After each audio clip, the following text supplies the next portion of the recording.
friends, I hope you all are doing well. I welcome you all in today's lesson. Today we are going to discuss very important topic of organizational culture.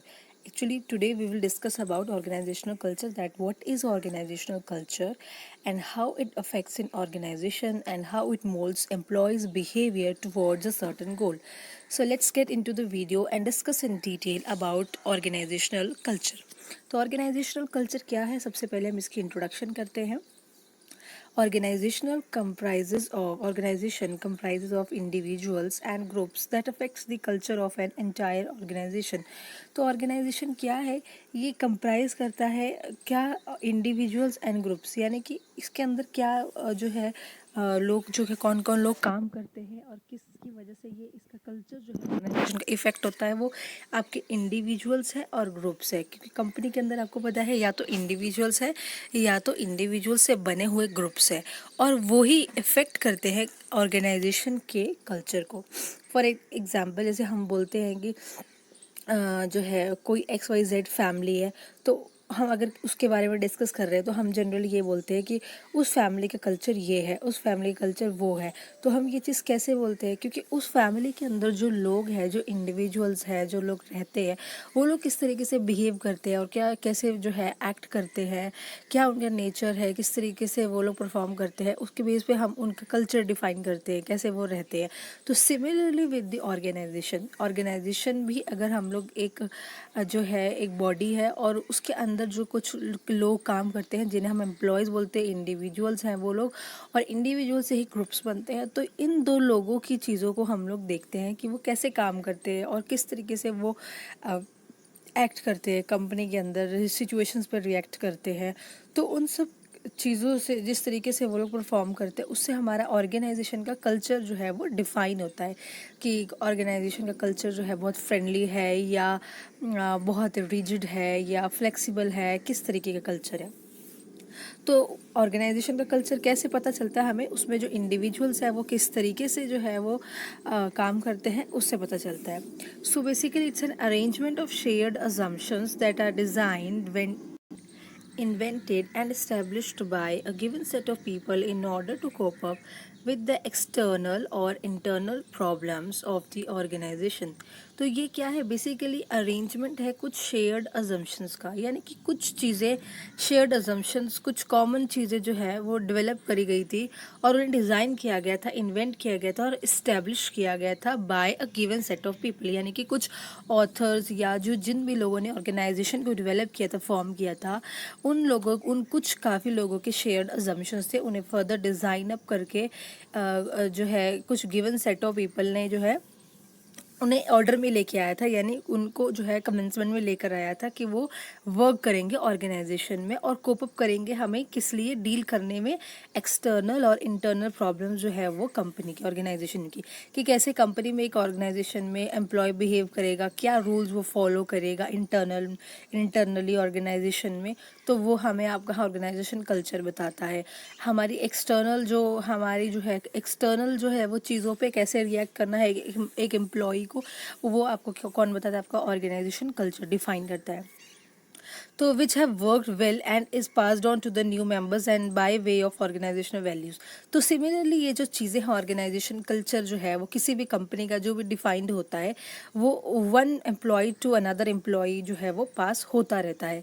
आज जो employees है, फिर जो new members आएंगे, उनमें जो है वो वैसा ही कल्चर पास होता रहता है. अब जैसे आप देखते हैं कि डिफरेंट कंपनीज़ का कल्चर अलग अलग होता है. हम डिफ्रेंशिएट करने की कोशिश करते हैं, या हम जब डिस्कस करते हैं तो हम ये कई बारी बात करते हैं कि उस कंपनी का कल्चर ये है, उसमें ये चीज़ अच्छी है, उसमें वो चीज़ बुरी है. तो वो चीज़ हमें कैसे पता चलती है, उसके कल्चर से पता चलती है.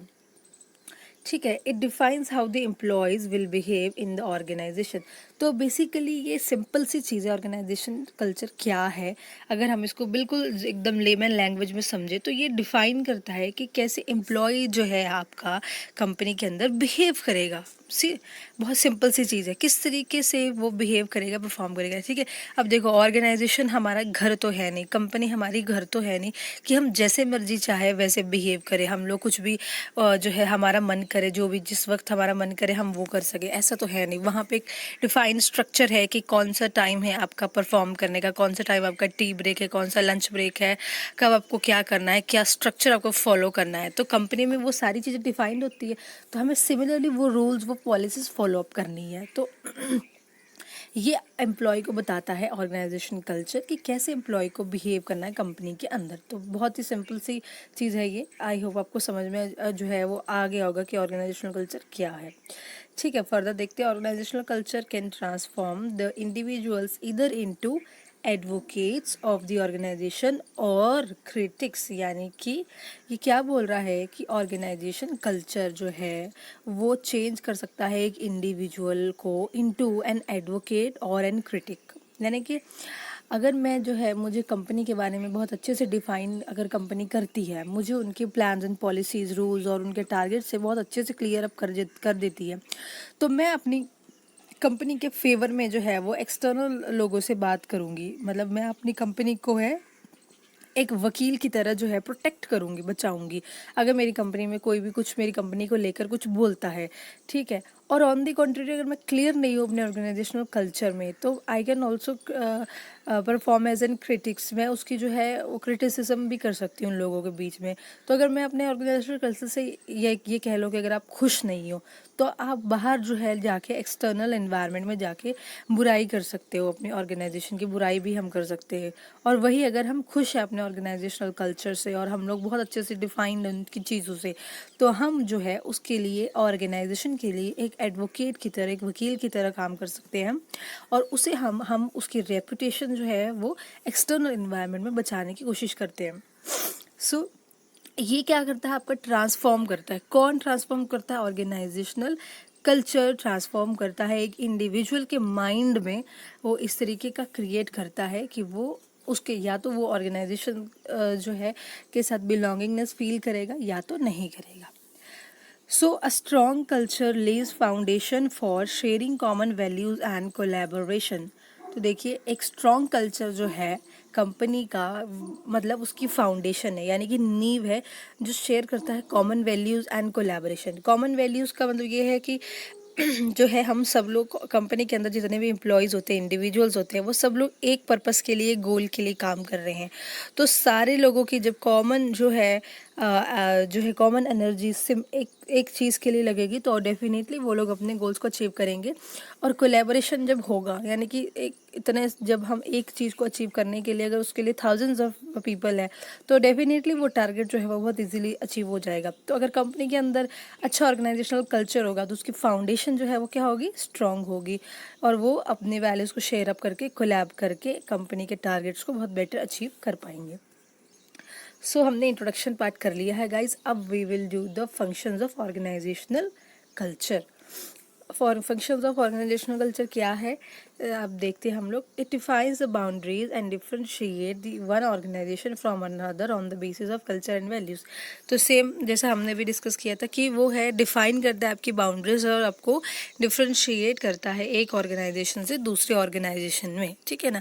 जैसे कोई भी एक एक्स ऑर्गेनाइजेशन है और एक वाई है, ठीक है। तो अगर सपोज एक्स ऑर्गेनाइजेशन है जिसमें जो है बहुत फ्रेंडली जो है हैपनिंग नेचर है वहाँ का, वहाँ के लोगों का, वहाँ के बॉसेस का, और वो लोग बहुत जो है वो अपने एम्प्लॉयज़ को बहुत जो है हैप्पीली ट्रीट करते हैं, कंसीडर करते हैं उनकी चीज़ों के। ये एक्स ऑर्गेनाइजेशन होगी। और वाई ऑर्गेनाइजेशन है जो कि बहुत रिजिड है, वहाँ का प्रोसीजर बहुत हार्ड है, और एम्प्लॉयज़ को अपनी बात कम्युनिकेट करने के लिए बहुत लेंदी प्रोसेस से गुजरना पड़ता है, और उनकी बात जो है वो बॉस तक बहुत टाइम लेके पहुँचती है। तो ये आपका एक्स वाई जो है वो कंपनी होगी। दो कंपनीज होगी हमारे पास। तो ये कैसे डिफरेंशिएट करती है, हमने ये चीज़ें बताई कि वहाँ का ऑर्गेनाइजेशनल कल्चर एक्स का बहुत फ्रेंडली है और कंपनी वाई का ऑर्गेनाइजेशनल कल्चर बहुत रिजिड है। तो ये आपकी डिफाइन करता है बाउंड्रीज भी कि कैसे आपने रिएक्ट करना है, और आपको डिफरेंशिएट करता है एक ऑर्गेनाइजेशन से दूसरे ऑर्गेनाइजेशन में क्या अलग हो, आप किस चीज़ में अलग हो, कैसे अलग हो, ये बताता है।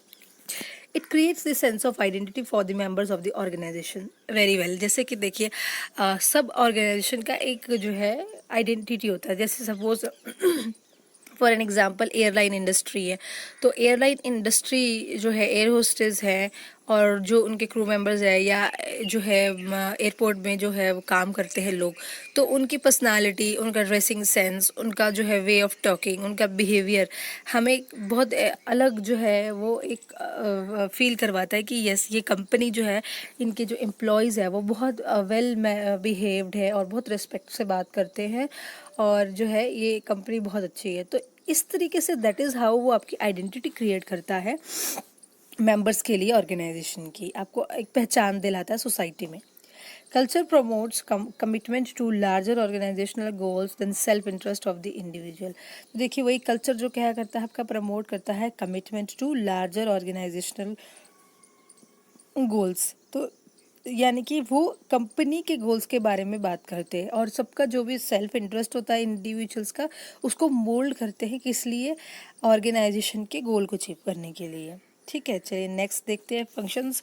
It works as a social glue that hold the organisation together as it provide standards by giving a list of what must and what must not be done. तो देखिए जब ऑर्गेनाइजेशंस जो है, कंपनीज जो है, ऑब्वियसली सोसाइटी में run कर रही है, they are working for the society definitely, तो उन लोगों को सोसाइटी के हिसाब से चलना बहुत ज़रूरी है। अगर वो अगेंस्ट सोसाइटी काम करेंगे तो डेफिनेटली वो ज़्यादा टाइम तक जो है वो फील्ड में नहीं टिक पाएंगे और बहुत जल्दी उन्हें बैक जो है वो उन्हें कंपनी जो है अपनी डिसॉल्व करनी पड़ेगी। तो क्या करता है ये ऑर्गेनाइजेशन कल्चर, आपका एक सोशल ग्लू की तरह काम करता है और स्टैंडर्ड्स प्रोवाइड करता है कंपनी को कि क्या आपको करना है और क्या नहीं करना है, what must to be done and not to be done. ठीक है, it works as a control mechanism. तो ये आपको एक कंट्रोल मैकेनिज्म की तरह भी काम करता है, यानी कि कहाँ हमें कंट्रोल करना है, कहाँ कितनी छूट देनी है। As each new entrant is introduced by the organisational culture. ठीक है, क्योंकि हर एक नई कंपनी या न्यूनेस जो भी आएगी आपकी, वो ऑर्गेनाइजेशन की तरफ से आएगी, ऑर्गेनाइजेशन कल्चर की तरफ से आएगी। तो एक कंट्रोल मैकेनिज्म बनाना बहुत ज़रूरी है। Each institution has its own set of rule book which are required to be followed by its members। यानी कि हर एक इंस्टीट्यूशन की खुद की एक रूल बुक है ना, खुद की उनकी प्लान्स एंड पॉलिसीज़ है, उनके अपने जो है अमेंडमेंट्स है, रूल्स है कि हमारे एम्प्लॉयज़ ये फॉलो करेंगे। ठीक है, तो उसको उनको एम्प्लॉयज़ को फॉलो अप करना ज़रूरी है। Hence organisational culture acts as a guiding along with control too. तो क्या एक्ट करता है ये एक आपके गाइड भी है कि आपको कैसे जाना है, कहाँ जाना है, क्या करना है। तो ये आपको गाइड भी करता है, मोटिवेट भी करता है, आपको लीडर्स आपको फर्दर काम करने के लिए आगे पुशअप करते हैं एंड ऑल्सो वो आपको कंट्रोल भी करते हैं कि अगर आप गलत डायरेक्शन में मूव कर रहे हैं, ठीक है, तो वो आपको कंट्रोल भी करते हैं। वो कंट्रोल मैकेनिज्म की तरह काम करता है ऑर्गेनाइजेशनल कल्चर। तो ये हमने जो है फंक्शंस कर लिए हैं ऑर्गेनाइजेशनल कल्चर के। चलिए we will now discuss the types, various types of organisational culture. ठीक है, ऑर्गेनाइजेशनल कल्चर के टाइप्स हम डिस्कस करते हैं। सबसे पहला है क्लैन कल्चर। क्लैन कल्चर क्या है? Here the working atmosphere is amiable. Amiable का मतलब होता है बहुत ही फ्रेंडली, बहुत ही जो है जैसा आपका घर में इन्वायरमेंट होता है, फैमिली में इन्वायरमेंट होता है, वैसा there are commonalities among the people and the entire organization is equivalent to a large family। यानी कि entire organization किसके बराबर है? to a large family, यानी कि बहुत बड़ी फैमिली है, उसमें बहुत सारे लोग हैं। उस तरीके से ये यहाँ पे कल्चर होता है, उस तरीके से ये काम करता है। तो क्लैन कल्चर बहुत ही फ्रेंडली, बिल्कुल आपके घर जैसा एनवायरनमेंट है वहाँ पे और सब लोगों के अंदर कॉमन चीज़ें हैं और वो लोग सब लोग जो है मिलके जो है वो एक पर्पस के लिए काम कर रहे हैं। ठीक है, अमेबल का मतलब होता है बहुत ही फ्रेंडली, ओवर फ्रेंडली, बिल्कुल आपके फैमिली जैसा. So the leader seems as a fatherly figures while loyalty and traditions holds the organisation together. यानी कि लीडर जो है वो आपका एक फादर जैसा है, एक गाइड जैसा और एक एल्डर जैसा, मतलब आपको जो है कंट्रोल कर रहा है. उसके साथ आपका सेंस ऑफ बिलोंगिंगनेस भी है, अटैचमेंट भी है, और आप उसको नॉट एज अ बॉस, मतलब आप बिल्कुल आप उसको बॉस की तरह नहीं कंसीडर करेंगे, और वो आपको सिर्फ और सिर्फ एम्प्लॉयज़ नहीं कंसीडर करेगा. ठीक है, तो यहाँ पे एक जो टच है वो बहुत डिफरेंट है, मतलब यहाँ पे टच जो है वो आपका फैमिली जैसा है, और इसीलिए यहाँ पे लीडर जो है वो एक्ट करता है फादर जैसा, एल्डर जैसा. एंड लॉयल्टी और ट्रेडिशन जो है वो कंपनी को होल्ड करके रखती है, जोड़ के रखती है एक साथ, यानी कि लोगों की लॉयल्टी उन्हें कंबाइन करके रखती है और उनको मोटिवेट करती है काम करने के लिए, और उनके जो है एक साथ बने रहने के लिए, तो ऑर्गेनाइजेशन को जो है वो होल्ड करती है. ठीक है. Next culture is adhocracy culture. Adhocracy culture क्या है? Here the working environment is creative and dynamic. पिछले वाले में हमने देखा था कि वहाँ पे जो है वो हैप्पीनेस और फ्रेंडली और ये सब चीज़ें मैटर करती है, मतलब आपका इमोशंस, रिलेशंस, टच. ठीक है. बट एडोक्रेसी कल्चर में क्या है? यहाँ पे वर्किंग एनवायरनमेंट क्रिएटिव है और डायनामिक है, यानी कि फ्लेक्सिबल है, और अच्छा कुछ परफॉर्म करने के लिए वो लोग जो है वो तैयार रहते हैं. The leaders are innovative where as the individuals take risk. तो इंडिविजुअल्स यहाँ पे क्या है, वो इनोवेटिव है, वो नई नई इनोवेशंस करते हैं, नई नई चीज़ें बिल्डअप करने में इंटरेस्टेड है. वेयर एज इंडिविजुअल्स और एम्प्लॉयज़ है वो रिस्क लेना पसंद करते हैं और रिस्क लेके आगे बढ़ना पसंद करते हैं. The culture supports innovations and experiments, and the future goal is to create resources and grow. तो यहाँ पे एडोक्रेसी जो कल्चर है वो कैसा कल्चर है? पिछले वाले कल्चर की तरह, क्लैन कल्चर की तरह नहीं है कि सिर्फ और सिर्फ जो है फेमिलियर होना, फ्रेंडली होना, खुश होना, नहीं. यहाँ पे इनोवेशंस है, एक्सपेरिमेंट्स है, आगे बढ़ना है, रिसोर्सेज क्रिएट अप करने हैं और फ्यूचर गोल को अचीव करना है. इन्वेंशन ऑफ न्यू सर्विसेज और products is considered as a success. तो यहाँ पे इन्वेंशन है तो ही आप सक्सेस कर रहे हो, ऐसा माना जाता है, और नई चीज़ों की प्रोडक्शन की, नई सर्विसेज की इन्वेंशन करना यहाँ पे वो लोग मैंडेटरी समझते हैं. This this organisational culture promotes freedom and initiation within the organisation. तो इसलिए ये ऑर्गेनाइजेशन कल्चर प्रमोट क्या करता है? Freedom and initiation within the organisation. फ्रीडम भी है यहाँ पे, और इनिशिएशन मतलब कि अगर कोई एम्प्लॉय कोई नया आइडिया लेकर आ रहा है, कुछ क्रिएटिव करना चाहता है, इनोवेटिव करना चाहता है, तो उसके लिए ये ऑर्गेनाइजेशन वेलकम करती है, ऐसा उनका कल्चर है. ठीक है. तो एडोक्रेसी कल्चर हमारा हो गया. नेक्स्ट हम डिस्कस करते हैं what is next one is, third one is market culture. Market culture क्या है? This organisational structure focuses on results and getting outputs and finishing the work. यहाँ पे क्या है ऑर्गेनाइजेशन का कल्चर कि वो फोकस करता है रिजल्ट्स पर, यानी कि प्रोडक्शन हुई या नहीं हुई, रिजल्ट क्या रहा, कैसा रहा, कंप्लीट हुआ काम या नहीं हुआ, आउटपुट क्या रही, इस पे फोकस करता है. Here employees are focused on the outcome are competitive. ठीक है, तो यहाँ पे आउटकम पे फोकस किया जाता है कि आउटकम कैसी रही, क्या रही, कॉम्पिटिटिव थी, नहीं थी, कैसा रही, पिछले से बेटर थी, नहीं थी. Leaders are drivers, producers and hard drivers along with being tough. तो यहाँ पे मार्केट कल्चर में क्या है, वो उसको मार्केट में सरवाइव करना है और compete करना है, आगे बढ़ना है, ऐसा उसका कल्चर है. यहाँ पे ये नहीं है कि फ्रेंडली है और बहुत ज़्यादा चलो ठीक है चल रहा है काम, बहुत फोकस नहीं करना आउटपुट पर, ऐसा नहीं है. यहाँ पे आउटपुट क्या है, रिजल्ट क्या है, वही प्रायोरिटी है, वही मायने रखता है, और प्राइमरी आप उनका गोल यही है. तो यहाँ पे लीडर्स जो है वो फादरली नेचर के हिसाब से बिहेव नहीं करते हैं, वो लोग टफ है, और वो लोग सिर्फ और सिर्फ रिजल्ट पे जो है वो रिजल्ट जो है क्या है उस पर काम करते हैं. So they have high expectations from the individuals. ठीक है, क्योंकि यहाँ पे उन्हें काम चाहिए, तो ऑब्वियसली उन्हें हाई एक्सपेक्टेशंस है अपने एम्प्लॉय से, अपने इंडिविजुअल से काम को लेकर. Success, win and reputation is the primary objective in such culture.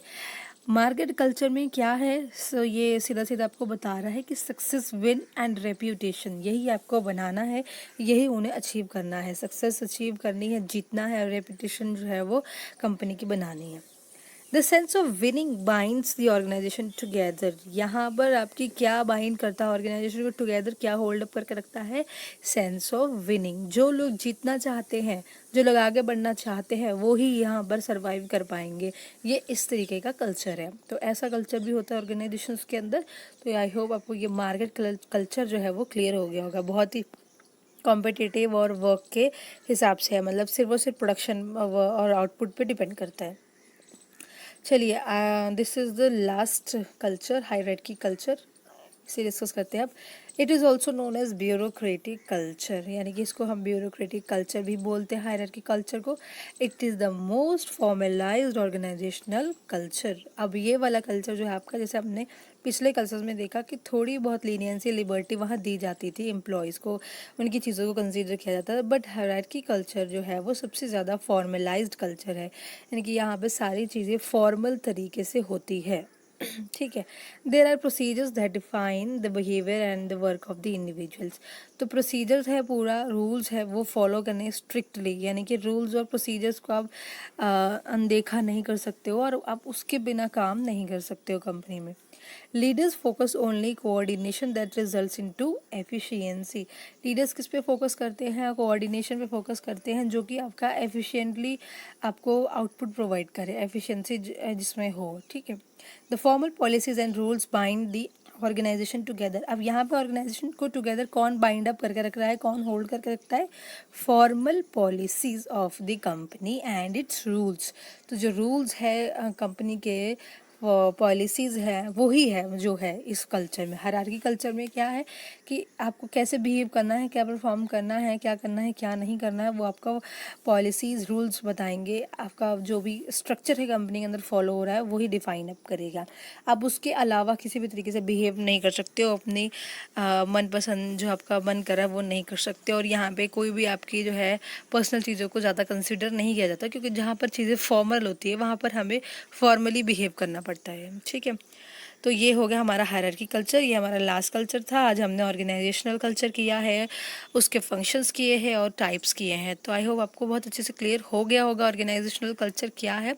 Simple सी चीज़ है ऑर्गेनाइजेशनल कल्चर कि एक एम्प्लॉय अपनी कंपनी में कैसे बिहेव करेगा, ये कौन बताता है? कंपनी का ऑर्गेनाइजेशनल कल्चर बताता है। ठीक है। तो all right, this is all for today's lesson. I hope आपको अच्छे से जो है वो समझ में आ गया होगा। वीडियो को लाइक करना ना भूले, शेयर करना ना भूले, और प्लीज़ कमेंट सेक्शन में अपने डाउट्स जो है वो आप लिख सकते हैं। Thank you so much.